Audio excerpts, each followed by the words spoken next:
for breaking away from his running mate on issues like endorsing House Speaker Paul Ryan. And one concerned citizen, an 11-year-old boy who challenged his loyalty at a rally in North Carolina yesterday. I've been noticing that you've been kind of softening up on Mr. Trump's policies and words. Is this your role is this going to be your role in the administration?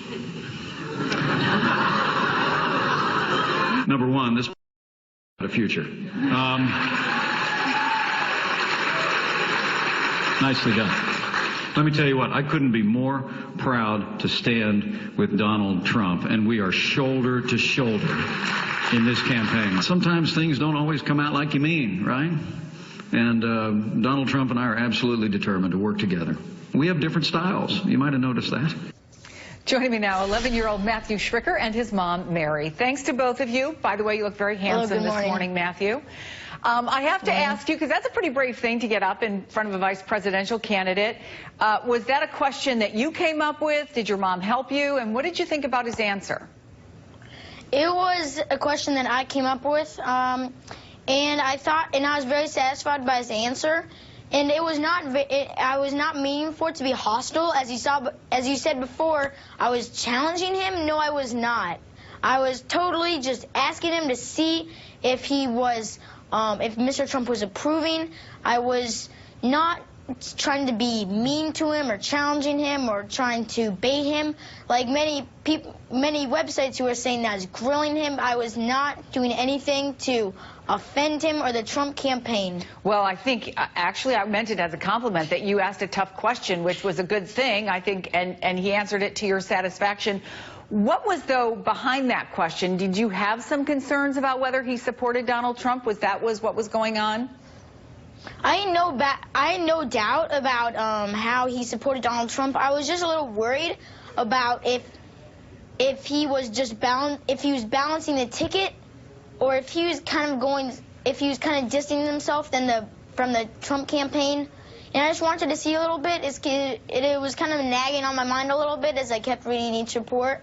So I just got a chance and I said it out loud. Answered me. Matthew, have you ever heard of Alex P. Keaton?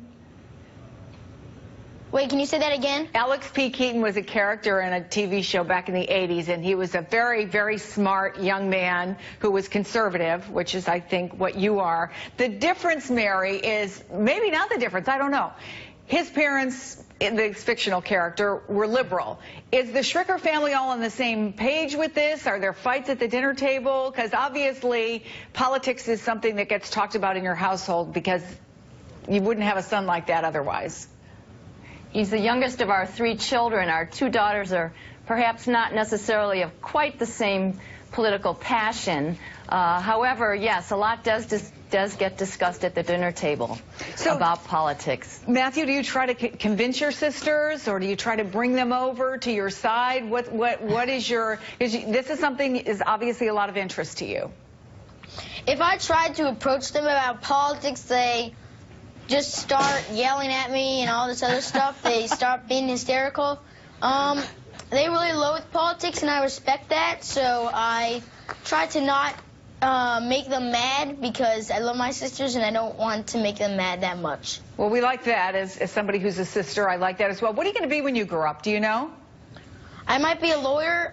There's a slim possibility of going into politics, but it depends on the time and place. Spoken like a politician.